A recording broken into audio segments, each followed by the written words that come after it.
Господи Исусе Христе, Сине Божий, помилуй меня грешного. I Svetio Duh, amin. Возлюбени во Христа Господа, еве денесме 6-та недела по Педесетница, по Духовден, така како што се бројат неделите после празникот Духов. Имено во денес прочитаното Евангелие, кое всушност е продолжеток на настанот кој што го слушнаме минатата недела, каде што двајца бесни биле исцелени од бесот и по молба на жителите од тој град, за да не им пропадне нивната работа со свињите, Христос ја напуштил таа земја и заминал, и веднаш после тој настан доаѓа чудото со овој фатен човек. Фатен или парализиран човек во нашиот јазик, човек кој што не може да се движи поради одредена болест која го спречува во тоа, и овие луѓе, не можејќи по лекари да најдат решение за нивниот проблем, кога слушнале за Христа, го пречекуваат Христа и пред Него ја ставаат постелката со овој фатен човек за Христос да го излекува. И Христос, кој што ги гледа и ги познава срцата на луѓето, ја познал и верата на овој фатен и на неговите најблиски, бидејќи тие дошле со надеж. Замислите во денешно време да слушнете така, да слушна луѓето така за некој кој што чуда прави, кој што болни исцелува. Само еден мал дел би се одлучиле да излезат и да го пречека таквиот необичен човек. Но овде не се работи за необичен човек, туку се работи за Бого човекот Христос. И овие луѓе го прават трудот да го кренат овој човек и да го донесат, и затоа Христос ја препознава верата. Но веднаш човекот не бива излекува, но Христос му вели: ти се простуваат гревовите твои. Со тоа во Евангелието и на ова место, како и на повеќе места, се покажува дека гревовите, дека болестите често пати се последица на гревовите, кои што Бог ги дава не како казна, не како наказание, туку како израз на неговата божествена човеколюбива промисла и љубов, бидејќи не постои друг начин човекот да се очисти од собствените гревови освен страданијата. И затоа Бог во нашите животи, секому според неговата сила, му допушта личносен, благословен крст на одредени страданија, непогоди, болести, маки и неволи, преку чие смирено трпење и носење, со љубов човекот се исчистува, се преобразува од гревовите. Неможно е без трпење на болестите, на тагите и неволите, со благодарност. Тоа е навистина понекогаш многу тежок труд, но треба да се принудуваме работите да ги примаме со благодарност, бидејќи на едно место во Евангелието се вели: Царството го граба, Царството небесно се граба насила и силните го граба. Таа сила е силата на аскезата и подвигот од една страна и силата на трпењето со благодарност на болестите и неволите од друга страна. Но, да бидеме појасни, не сите пак болести се даваат како последица на гревовите. Често пати болестите се даваат за некој уште повеќе да се усоврши. Ако го земеме големиот подвижник на љубовта, старецот Порфирий Кавсокаливицки, кој од 14 години беше монах, од 18-19 години веќе беше духовник. Ако го земеме него, сепак во животот и покрај тоа пројден из многу болести, за на крајот пред крајот на животот дури да ослепи, но секи го тоа со благодарност, а Господ сето тоа му го даваше не со некоја друга намера и цел, туку уште повеќе да го усоврши. Господ сака од нас да го љубиме и да имаме желба да го запознаваме уште повеќе, бидејќи он е бескрајно совршен. Човек расте, пак гледа дека до Бога не може да достигне. Богопознанието е вечен процес, кој што ќе продолжи и во Царството Небесно. Тоа е убавината и радоста и креативноста на животот и во овој свет и во вечност. Но што се случува понатаму? Околината, фарисеите, книжниците, кои едвам чекале да најде еден збор за да го обвинат Христа, велат: кои си ти па гревови да отпуштуваш? Имајќи предвид дека гревови отпушта само Бог, а тие не го признавале за Син Божи и за едносуштен со Отецот. А тој им одговара со една логичка реченица. Што е, вели, потешко? Да кажам ти се простуваат гревовите, или земи си апостелката, стани и оди си?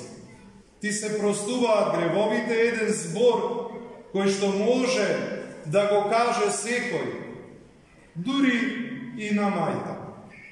Но делото некого да го станете од постела кој што е фатен е нешто што не може да го направи секој. И затоа Христос му вели: ајде, стани и оди.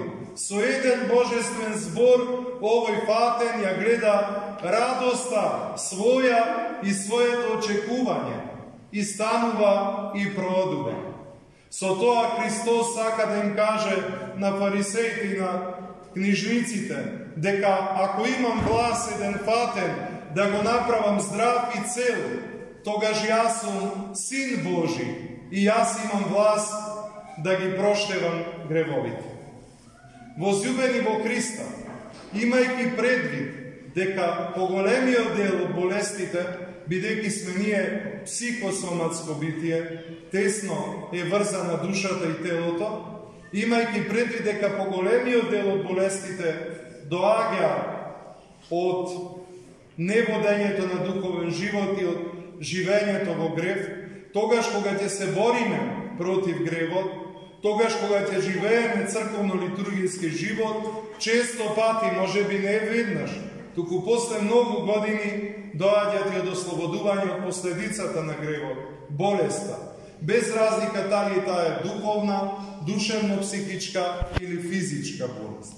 И затоа црквата е лечилиште, болница, како што вели светиот Константинополски архиепископ Јован Златоустиот. Затоа во неа да идеме и да заничариме со Бога, а по нашата вера, молитва, аскеза, сето друго што е потребно за нашиот живот, ќе ни се наддаде. Како што вели Христос: барајте го Царството Небесно и се друго ќе ви се придаде. А ние од денешното свето Евангелие да се поучиме на верата на овој фатен човек. И ние да имаме таква вера и со нашите душевни рани постојано да коленичиме пред Бого човекот Христос и да го молиме да не издекува, за да може во нашето срце да се всели несоздадената енергија Божија, божествената благодат. Возлюбени во Христа Господа, ете пак му благодарам на Отец Стефан што и како секое лето и ова лето благоизволи и благослови да начаствувам со светата литургија, со ова прекрасно литургиско собрание, со овој прекрасен хор кој од срце му псалмопее на Бога. И литургијата навистина беше прекрасна, заедно со сите вас му принесоме дарови на Бога во Троица. Денес ни беше гости на ова евхаристиско собрание дјаконот Стефан од Светата Сремска епископија, кој што со кого пак минатата недела служеме во Тетово и му кажав: велам да одиш во Калиште, не знаејќи дека и јас ќе бидам овој викенд во Калиште. но ете испадна јас да бидам овој викенд во Калиште и повторно се видовме. И пак ќе кажам, фала му на Бога што долгогодишното неединство, 55 годишен раскол, се разреши со благодата и силата на Духот Свет, за да можеме заедно да служиме литургија, а единството на црквата е нешто најблагословено, нешто најрадосно. А тоа единство, возлюбени во Христа Господа, треба да се негува и понатаму од секога, бидејќи Божјата милост е голема и секој грев го простува.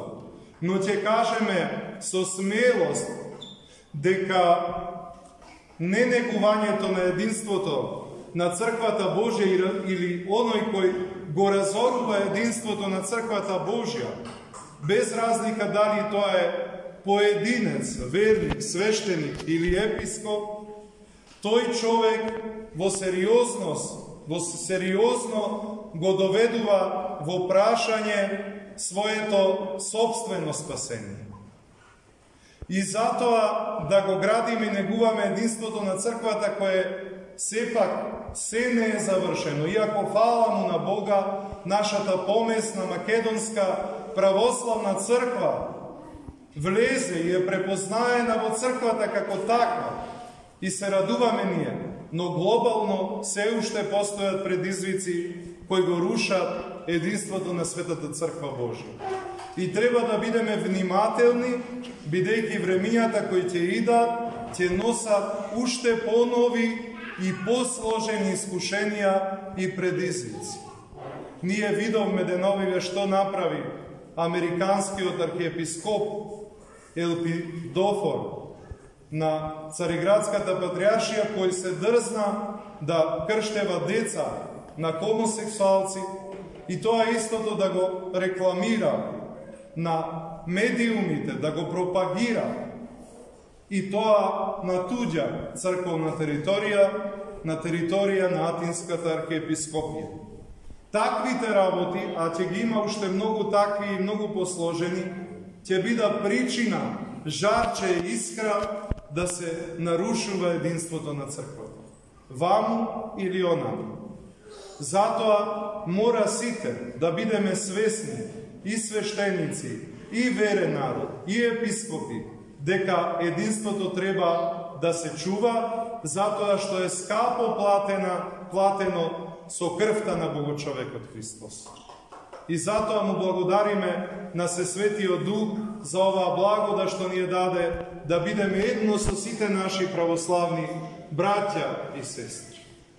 А за тоа е заслужен, реков, пред се Бог и Духот Свет, кој што ги решава проблемите во црквата, и многу други луѓе кои што беа јавно откриени, но и многу луѓе кои што цело време, како нашиот отец Стефан, страда и придонесуваат толку колку што можат од себе си за таа рана на црквата да се залечи, а сепак не се широко познати и спомнати. Но тие што не се широко познати и спомнати во таа смисла, Бог ги знае, пак ги препознава. Подобро е венците на небесата да ги добиваме, отколку во овој лажен и трурежен свет. Возлюбени во Христа, уште еднаш да ја искажам својата радост, што денес заедно му принесуваме жртва на Бога во Троица, бидејќи сите принесуваме жртва на Бога.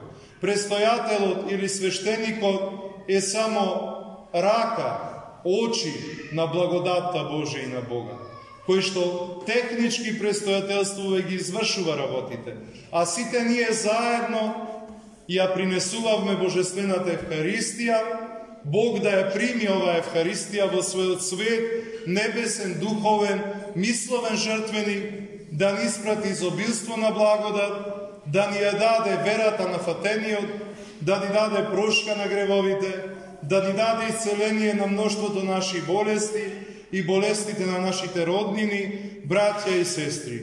Нему слава и благодарност за секој ден во нашите животи и за овој ден и за сите денови. Амин.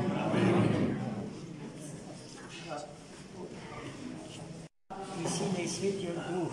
Амин. Возлюбени во Христа Бога, браќа и сестри, после ова беседа на Отецот и секоја негова друга беседа одржана во домот на Пресветата Богомајка Калишка, а е ненадмината во убавината, во богатството, во длабочината, секој друг збор е вишок и јас не сакам да го товарам со ниеден збор повеќе. Само сакам да ви кажам дека Отецот е наликува на вулкан, еруптивен, преполн со благодат Божја. Тој живе и еруптира невидени количини благодат Божја со кој што сите не освојува и ги заквасува нашите битија и личности. А денеска го имаме и Отецот наш Џакон, мојот именјак, а нашиот архетип е исто така прв меѓу џаконите во историјата на црквата Стефан. Го доживувам како каплина несогорлива, гори од благодатта Божја, но не согорува и на Отец Џакон, на Отецот наш. Му велам, слушај, Отче, ние овој Џакон најдобро да си го задржиме тука, да не го даваме на други. Очекувам Отец Стефан да ни доаѓа почесто со неговата прекрасна џаконица. Да се радуваме заедно зарад се она што Отецот наш го кажа во својата беседа.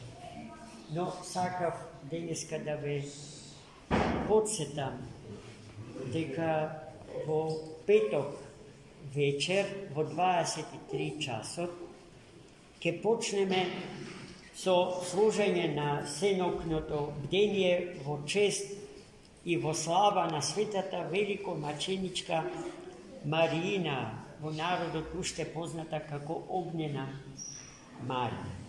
Че во петок 29 јули во 23 часот почнуваме со сеночно бдение.